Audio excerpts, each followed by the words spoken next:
Assalamualaikum warahmatullahi wabarakatuh. Salam sejahtera bagi kita semua. Bagaimana nih kabar teman-teman semua? Semoga dalam keadaan sehat dan tetap baik-baik saja ya. Di sini kami dari kelompok 4 PGSD A Pagi semester 5 akan menjelaskan mengenai pembelajaran nilai dalam pendidikan IPS. Sebelum masuk pada pembahasan, kami memperkenalkan diri dulu ya, karena tak kenal maka tak sayang. Saya Rudolf Wahyu Utami dengan NIM 180404035 dan rekan-rekan saya Fazira Muria dengan NIM 180404007, Maylin Nuril Lubaba dengan NIM 180404009, Kulaila dengan NIM 180404019, Mega Lailatul Qafifah dengan NIM 180404021, Nurlaili Afisyahrul dengan NIM 180404045, dan Citra Nur Komariah Syarmi dengan NIM 180404053.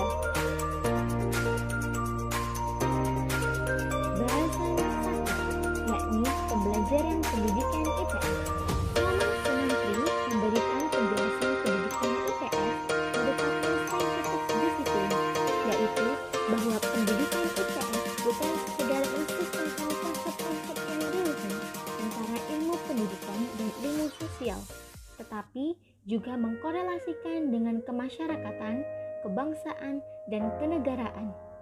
Awan Mutakin pada 1998 menjelaskan tujuan dari ilmu pengetahuan sosial adalah mengembangkan peserta didik agar peka terhadap masalah sosial yang terjadi di masyarakat dengan memiliki sikap mental positif terhadap perbaikan segala permasalahan yang terjadi dan terampil mengatasi setiap masalah yang terjadi sehari-hari, baik pada diri sendiri atau masyarakat. Dengan demikian, pembelajaran pendidikan IPS pada dasarnya dimaksudkan untuk pengembangan pengetahuan, sikap, nilai moral, dan keterampilan peserta didik agar menjadi manusia dan warga negara yang baik. Pembahasan kedua yakni konsep pendidikan nilai. Pada hakikatnya, nilai merupakan suatu yang berharga. Nilai merupakan pondasi penting dalam menentukan karakter suatu masyarakat dan bangsa. Nilai-nilai tersebut harus mampu membawa manusia menghadapi kehidupan masyarakat yang majemuk dengan beragam perbedaan. Nilai-nilai tidak tumbuh dengan sendirinya, tapi melalui proses penyebaran dan penyadaran salah satunya melalui pendidikan di sekolah.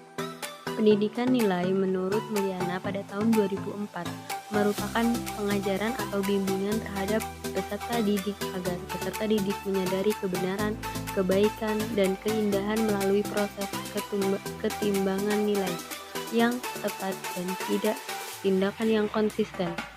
Nilai yang dimaksud adalah seperangkat keyakinan atau prinsip perilaku yang telah mempribadi dalam diri seseorang atau kelompok masyarakat tertentu yang terungkap ketika berpikir dan bertindak. Bahasan ketiga yakni pendekatan pendidikan nilai. Banks Martorella dalam Jahiri 1992 mengemukakan 8 pendekatan dalam pendidikan nilai pada pembelajaran pendidikan IPS, yaitu 1.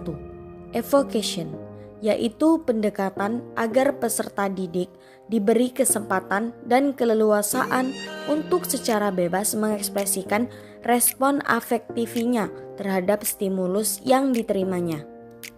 Yang kedua, inculcation, yaitu pendekatan agar peserta didik menerima stimulus yang diarahkan menuju kondisi siap. Yang ketiga, moral reasoning, yaitu pendekatan agar terjadi transaksi intelektual taksonormik tinggi dalam mencari pemecahan suatu masalah. Yang keempat, value class session, yaitu pendekatan melalui stimulus terarah agar siswa diajak mencari kejelasan isi pesan keharusan nilai moral. Yang kelima, value analysis, yaitu pendekatan agar siswa dirangsang untuk melakukan analisis nilai moral. Yang keenam, moral awareness, yaitu pendekatan agar siswa menerima stimulus dan dibangkitkan kesadarannya akan nilai tertentu. Yang ketujuh, commitment approach, yaitu pendekatan agar siswa sejak awal diajak menyepakati adanya suatu pola pikir dalam proses pendidikan nilai. Yang kedelapan, union approach, yaitu pendekatan agar peserta didik diarahkan untuk melaksanakan secara real dalam suatu kehidupan. Dengan pendekatan tersebut dapat diaplikasikan dalam pendidikan nilai pada pembelajaran IPS. Selanjutnya akan dijelaskan oleh rekan saya. Bahasan yang keempat, yakni dimensi nilai. Nilai dapat dibedakan atas nilai substansi dan nilai prosedural, yakni sebagai berikut. Yang pertama, nilai substansi. Program pembelajaran IPS hendaknya memberikan kesempatan kepada peserta didik untuk mengungkapkan, merefleksi, dan mengartikulasikan nilai-nilai yang dianutnya. Dengan kata lain, peserta didik hendaknya didorong untuk bersiap diri membenarkan posisinya, mendengarkan kritikan yang ditunjukkan terhadap dirinya, dan atau mengubah keputusan bila ada pertimbangan lain. Yang kedua, nilai prosedural. Pembelajaran IPS dimaksudkan untuk mengembangkan partisipasi peserta didik secara efektif dan diharapkan semakin memahami kondisi masyarakat yang beraneka ragam. Maka peserta didik perlu mengenal dan berlatih menerapkan nilai-nilai tersebut yang dapat dibelajarkan secara terpadu dalam setiap mata pelajaran. Pembahasan yang kelima yakni tentang pendidikan nilai dalam pembelajaran IPS. Sesungguhnya pendidikan IPS dengan pendidikan nilai ini adalah bagai dua mata sisi uang logam, jadi tidak saling terpisahkan. Dalam pendidikan nilai ingin munculnya kesadaran dalam pelaksanaan nilai-nilai positif dan juga menghindarkan nilai-nilai negatif. Perwujudan nilai-nilai tersebut dapat dilakukan guru melalui pembelajaran IPS, di mana itu terlihat dari pertemanan peserta didik, respon peserta didik terhadap lingkungan interaksinya, menjaga kebersihan, meneladani sifat-sifat bijak para pahlawan, dan lain sebagainya. Sebagaimana yang dikemukakan oleh Bapak Suyanto, beliau menyatakan bahwa pendidikan memiliki 3 proses yang saling mempengaruhi dan juga saling terkait satu sama lainnya. Yang pertama, sebagai proses pembentukan kebiasaan. Yang kedua, sebagai proses pengajaran dan juga pembelajaran. Yang ketiga, sebagai proses keteladanan yang dilakukan oleh para guru. Bahasan 6, yakni nilai yang dikembangkan dalam pembelajaran IPS. Ada 5. Nilai edukatif. Melalui pendidikan IPS, perasaan, kesadaran, penghayatan, sikap, kepedulian, dan tanggung jawab sosial peserta didik ditingkatkan. Salah satu tolak ukur keberhasilan pelaksanaan pendidikan IPS yaitu adanya perubahan perilaku sosial peserta didik ke arah yang lebih baik. Yang kedua, nilai praktis. Pembelajaran pada pendidikan IPS diproses secara menarik, tidak terlepas dari kehidupan sehari-hari dan secara langsung ataupun tidak langsung bernilai praktis sesuai dengan kenyataan hidup hari ini, terutama untuk masa-masa yang akan datang. Yang ketiga, nilai teoritis. Melalui pendidikan IPS, nilai teoritis ini dibina dan dikembangkan dengan kemampuan menyelidiki dan meneliti. Dengan mengajukan berbagai pertanyaan, mereka dibina serta dikembangkan. Dengan demikian, kemampuan dalam mengajukan hipotesis dan dugaan-dugaan terhadap suatu persoalan juga dikembangkan. Keempat, nilai filsafat. Peserta didik dikembangkan kesadaran dan penghayatannya. disadarkan pula tentang perasaannya. Dan peranannya di masyarakat ini makin dikembangkan atas kemampuan berfilsafat yang demikian berfaedahnya dalam kehidupan bermasyarakat.